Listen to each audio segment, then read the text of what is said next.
আচ্ছা, তাহলে আমরা আগের দিন মোটামুটি ঢাকা অনুশীলন সমিতি অবধি দেখেছিলাম। এবার আসছি আমরা যে কলকাতা অনুশীলন সমিতি, তাই তো?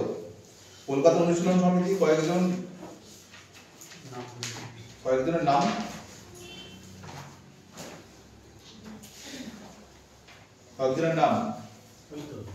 আর ওই তো যেটা আমি জানছি, ওই কয়েকজনের নাম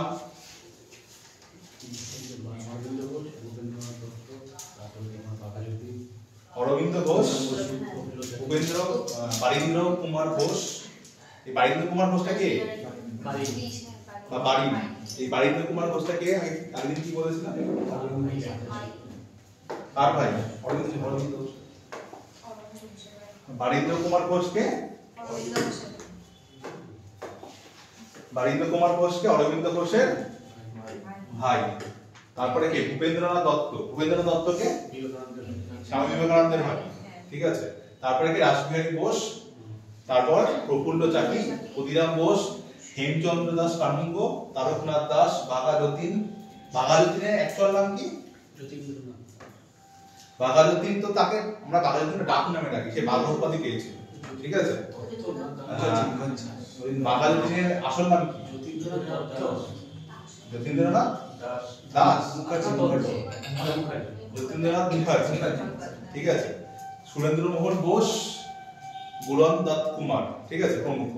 মানে এরা ছিল মোটামুটি অনুশীলন সমিতির সদস্য আর কি, ঠিক আছে। মানে মেইন সদস্য, আরো সদস্য ছিল, কিন্তু প্রধান হচ্ছে এই কয়েকজন।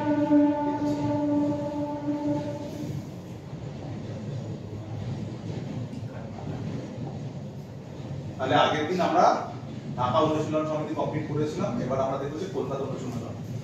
কলকাতা অনুশীলন সমিতির প্রধান কে ছিল বলতে গেলে? বারীন্দ্র কুমার ঘোষ বা বারীন, ঠিক আছে।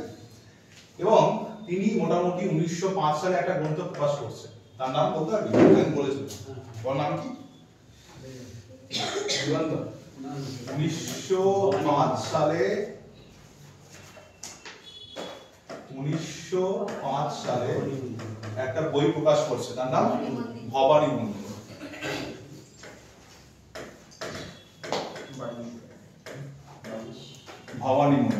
ঠিক আছে।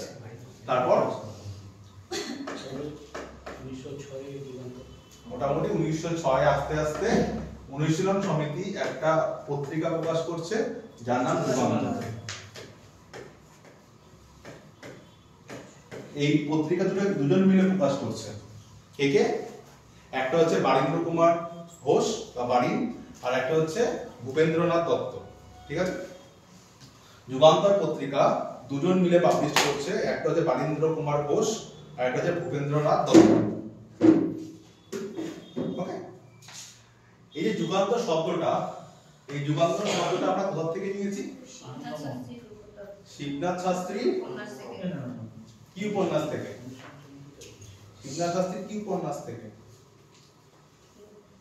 যুগান্তর উপন্যাস থেকে, ঠিক আছে। আর এই যুগান্তর পত্রিকাটা এতটা সাফল্য পেয়েছিল, এই জন্য আমরা অনুশীলন সমিতিকে আর অনুশীলন সমিতি বলে জানছি না, আমরা যুগান্তর দল হিসেবে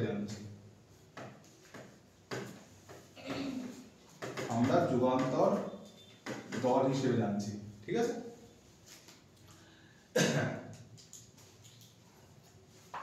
উনিশশো 7-এ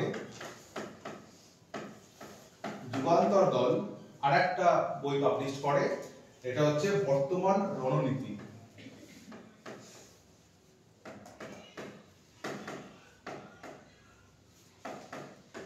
ঠিক আছে। 1907 সালে যুগান্তর দল আরেকটা বই পাবলিশ করে যার নাম হচ্ছে বর্তমান রণনীতি। এই বর্তমান রণনীতি কিন্তু সবার জন্য না, এটা শুধুমাত্র বিপ্লবীদের জন্য।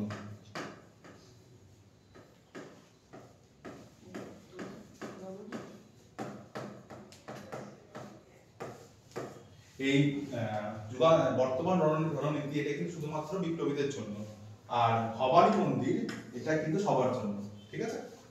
বর্তমান রণনীতি বলতে কি বুঝি?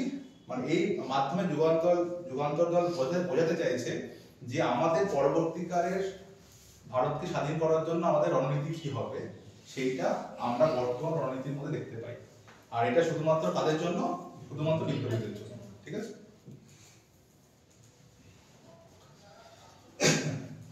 আচ্ছা, যুগান্তর দল আরেকটা কাজ করছে, তারা তাদের কিছু সদস্যকে বাইরে পাঠাচ্ছে।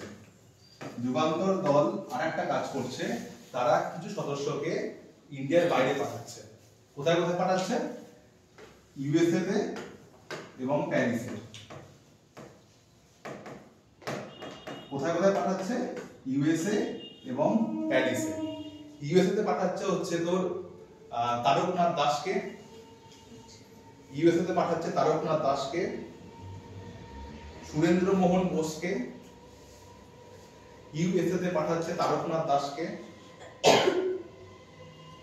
সুরেন্দ্র মোহন বোসকে এবং পুরন দত্ত কুমারকে।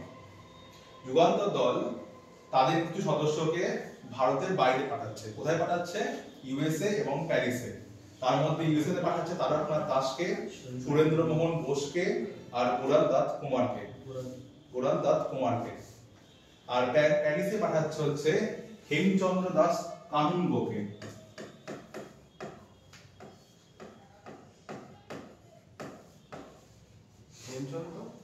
দাস কানুনগো।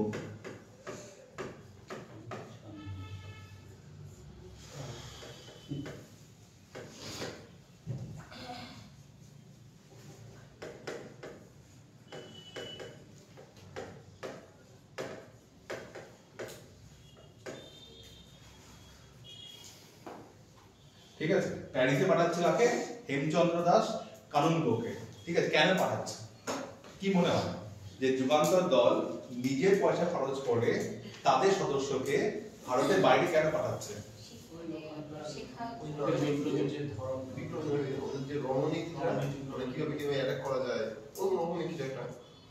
শেখানোর জন্য। বাইরে তো যুদ্ধ চলছে, একটা বাইরের দেশে যুদ্ধ চলছে না, তাদেরকে বাঁচানোর জন্য। প্র্যাকটিস তখন তো মানে এই টাইমটাতে মোটামুটি 7 পাতের নাগাদ এরা তো কোনো অ্যাক্টিভিটি করেই নি, তারা ফাঁসবে কেন? যদি আমি অ্যাক্টিভিটি করতাম তাহলে তো আমি ফাঁসতাম।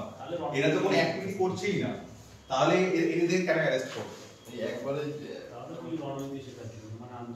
কিভাবে কিভাবে ব্লকে নেতৃত্ব দেওয়া যায়, তো কিভাবে সব লোককে এক জায়গায় জোট করা যায়, এইসব সব বাইরে থেকে তো যুদ্ধ চলছে। আচ্ছা, আমরা এর আগে দেখে এসেছি বিডি সাভারকরের বিষয়টা। তাহলে বিডি সাভারকরকে শ্যামজি কৃষ্ণ বর্মা কেন লন্ডনে নিয়ে গেছিল? শুধুমাত্র কি ল পড়ানোর জন্য? না, কেন নিয়ে গেছিল? বিভিন্ন পলিটিক্স এবং গরিলা ওয়ারফেয়ার শেখানোর জন্য। সেম কারণ এখানটা। এখানে যুগান্তর দল তাদের সদস্যকে ইউএস এবং প্যারিসে পাঠাচ্ছে কি জন্য? বিভিন্ন পলিটিক্যাল এবং মিলিটারি ট্রেনিং শিখতে আসার জন্য। কারণ ওই সমস্ত দেশে অলরেডি আগে রেভলিউশন হয়ে গেছে, ঠিক আছে? সুতরাং তাদের একটা অভিজ্ঞতা আছে কি করে দেশকে স্বাধীন করতে হয়, ঠিক আছে? সেই জন্য যুগান্তর দল কি করছে? তাদের সদস্যকে ইউএসএ পাঠাচ্ছে, ইউএস এবং প্যারিসে পাঠাচ্ছে কি জন্য? মিলিটারি এবং পলিটিক্যাল ট্রেনিং শিখে আসার জন্য। ঠিক যেরকম ভাবে শ্যামজি কৃষ্ণ বর্মা বিডি সাভারকরকে লন্ডনে নিয়ে গেছে, ঠিক আছে? আচ্ছা, আমি হেমচন্দ্র দাস কানুনগোতে আসছি। তার আগে একটা কথা বলে দিই, এই যে যুগান্তর যে তারকনাথ দাসকে পাঠাচ্ছে ইউএসএতে, পরবর্তীকালে আমরা এই তারকনাথ দাসকে দেখবো গদর পার্টি ফর্ম করতে, ঠিক আছে? গদর পার্টি ভারত হয়েছিল সান ফ্রান্সিসকোতে হয়েছে, ঠিক আছে? মানে এই যে যুগান্তর দলের যে একজন সদস্য তারকনাথ দাসকে যুগান্তর দল আমেরিকায় পাঠাচ্ছে, পরবর্তীকালে 1910-11 নাগাদ দেখবো যে তারকনাথ দাস সেখানে একটা পার্টি ফর্ম করছে, পরবর্তীকালে সেটা গদর পার্টিতে রূপান্তরিত হচ্ছে, ঠিক আছে? আচ্ছা, ওটা আমরা পরে দেখছি, ঠিক আছে? এবারে হেমচন্দ্র দাস কানুনগো একে কোথায় পাঠাচ্ছে? একে পাঠাচ্ছে প্যারিসে। এবং প্যারিসে গিয়ে হেমচন্দ্র দাস রাশিয়ান রেভলিউশনারিস্টদের কাছ থেকে কি শিখছে? বোম কিভাবে বানাতে হয়, ঠিক আছে? যুগান্তর দল হেমচন্দ্র দাস কানুনগোকে প্যারিসে পাঠাচ্ছে এবং সেখানে সে রাশিয়ান রেভলিউশনারিদের কাছ থেকে শিখছে কিভাবে বোম তৈরি করতে হয়। এবং বোম তৈরি পদ্ধতি শিখে সে ভারতে আসছে এবং তৈরি হচ্ছে বম ফ্যাক্টরি। কোথায়? আমাদের কলকাতার মানিকতলাতে।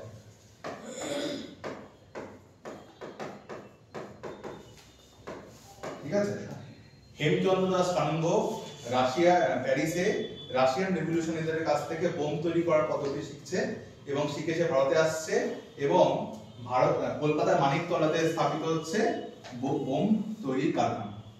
ঠিক আছে, এতটা বোঝা গেছে? আমি তখন প্যারিসে রাশিয়ানরা থাকতো। রাশিয়ানরা থাকবে কেন? বিভিন্ন রাশিয়ান রেভলিউশনারিজ তারা তো আসতেই পারে।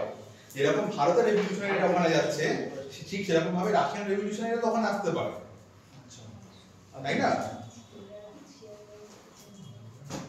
বোঝা গেছে না? আর বলবো একবার, ঠিক আছে?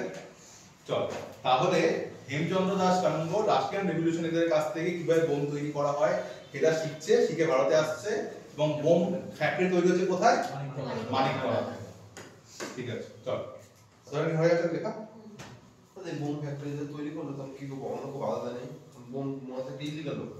ইলিগাল? এটা তো গুপ্ত সংস্থা একটা, কেউ জানতেই পারবে না যে বাধা দেবে তোকে। আসছে আসছে ধরিতে দাও। ফ্যাক্টরি যখন বললো তো ফ্যাক্টরি হ্যাঁ, ফ্যাক্টরি যখন বললো এটা তো বড় সড়ই ভাবা যায় ফ্যাক্টরি।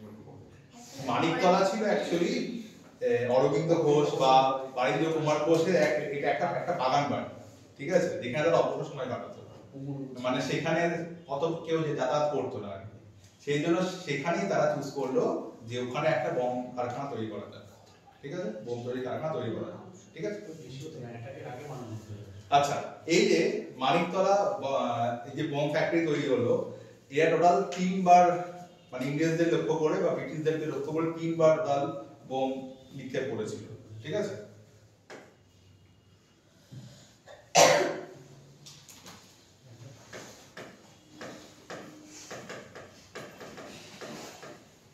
ঠিক আছে, টোটাল 3 বার বোম নিক্ষেপ করেছিল। একটা হচ্ছে তোর October 1907, December 1907 and April 1908।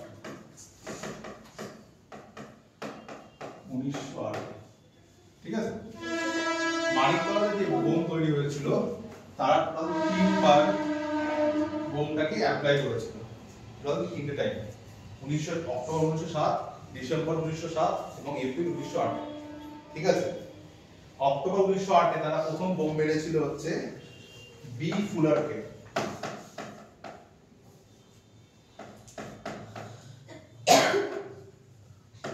October 1908 তারা বোম মেরেছিল হচ্ছে বি ফুলারকে। সে ছিল হচ্ছে lieutenant governor of east Bengal. ঠিক আছে, সেকেন্ড হচ্ছে এ ফ্রেজার।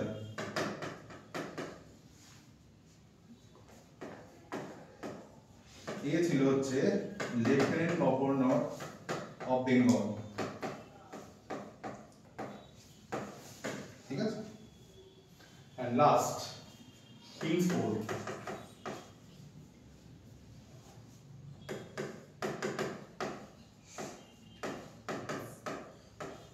এ ছিল কে? কিংসফোর্ড কে ছিল?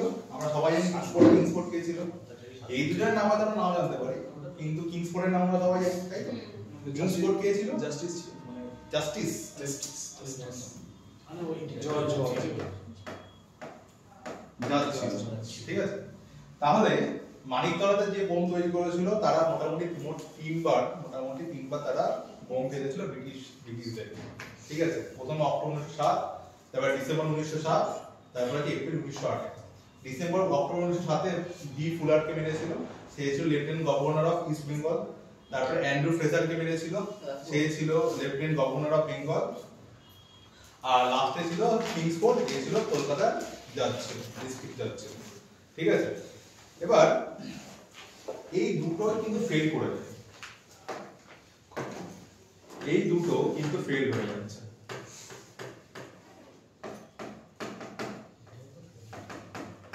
এই দুটো কিন্তু ফেল হচ্ছে, মানে এরা বোম নিক্ষেপ করেছিল কিন্তু প্রপার এদের কিছু হয়নি, এনাদের কিছু হয়নি।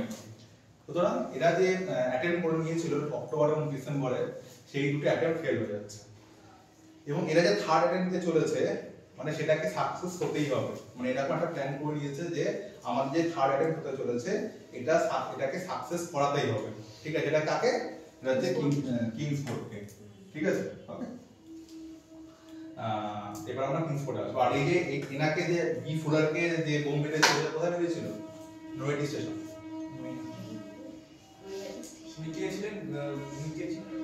বি ফুলার ছিল lieutenant governor of east Bengal. তখন তো বেঙ্গলে পার্টিশন হয়ে গেছে, একটা বেঙ্গল আর একটা ইস্ট বেঙ্গল।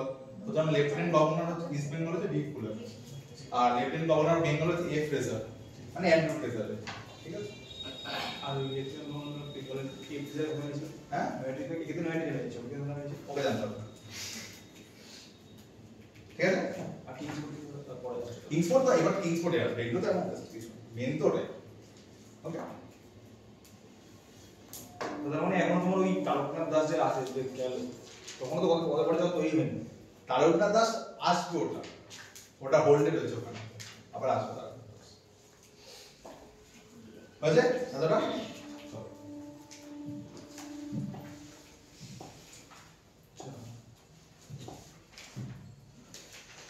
আচ্ছা, তাহলে কিংসফোর্ড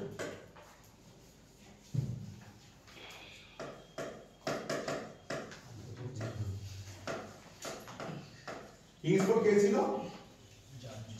কিংসফোর্ড কে ছিল? কোথাকার? ইংলিশ না না বেঙ্গলের ডিস্ট্রিক্ট করে করবেন মেদিনীপুর। এটা তো তোরা জানিস।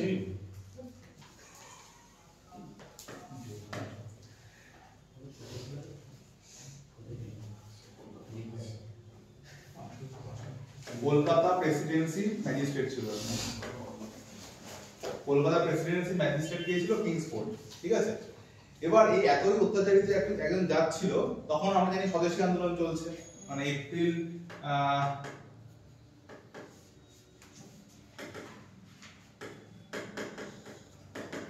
1908 নাগাদ আমরা জানি স্বদেশী আন্দোলন চলছে। এবার এই কিংসফোর্ড কি করতো যে আমাদের যে ব্রিটিশ আমাদের যে স্বদেশী আন্দোলন যারা নেতৃত্ব দিয়েছিল তাদেরকে অনেক তুচ্ছ কারণে জেলে পুরে দিত, ঠিক আছে? সেই জন্য রেভলিউশনারিরা মানে কিংসফোর্ডের উপর অত্যন্ত বিরক্ত হয়ে গেছিল। আর রেভলিউশনারিদের একটা মেন মোটিভ কি, যে যেগুলো পপুলারই তাদেরকে হত্যা করতাম, আনপপুলার মানুষকে হত্যা করতাম, ঠিক আছে? তাই তো আমরা একদিন দেখেছিলাম। তাহলে মানে যেহেতু সে আমাদের স্বদেশী আন্দোলনে যারা নেতৃত্ব দিয়েছিল তাদেরকে অনেক তুচ্ছ কারণে জেলে করে দিচ্ছিল, সেই জন্য বিপ্লবীদের নেক্সট টার্গেট কি হচ্ছে? কিংসফোর্ড, ঠিক আছে? এবার সে যখন কলকাতায় পোস্টিং যখন কলকাতায় পোস্টিং ছিল তখন কি করে, একটা বই তাকে একটা গিফট করা হয় এবং বইয়ের মধ্যে বোম রেখে দেওয়া হয়েছিল, ঠিক আছে? যখন সে বইটা খুলবে তখন সে বোমটা ফাটবে এবং সে মারা যাবে, কিন্তু ওটা আনসাকসেসফুল হয়, সে বইটা ওপেনই করেনি, ঠিক আছে? সে বইটা ওপেনই করেনি, কিন্তু সে জানতে পেরেছিল তাকে বিপ্লবীরা হত্যার একটা চক্রান্ত করছে। সেই জন্য কিংসফোর্ড কলকাতা ছেড়ে কোথায় চলে যাচ্ছে? বিহারের মুজাফফরপুর চলে যাচ্ছে। সেই জন্য কিংসফোর্ড কলকাতা থেকে ট্রান্সফার নিয়ে চলে যাচ্ছে কোথায়? মুজাফফরপুরে, ঠিক আছে? তাহলে এখন সে কোথাকার জাহাজ হলো? মুজাফফরপুরের জাহাজ হলো। তাহলে এবার বিপ্লবীরা দেখছে সে তো ভয়, এখান কলকাতা থেকে মুজাফফরপুর পাওয়া গেল, তাহলে তাকে আক্রমণ করতে গেলে মুজাফফরপুরে গিয়ে আক্রমণ করতে হবে। সেই জন্য কিংসফোর্ডকে মারার জন্য দুজনকে বাঁচা হলো, একজনকে ক্ষুদিরাম বোস আর একজনকে প্রফুল্ল চাকি।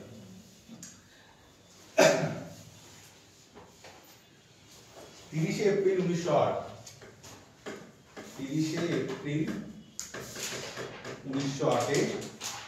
ক্ষুদিরাম বোস এবং প্রফুল্ল চাকি কি করছে? কিংসফোর্ড যে গাড়িতে করে যাতায়াত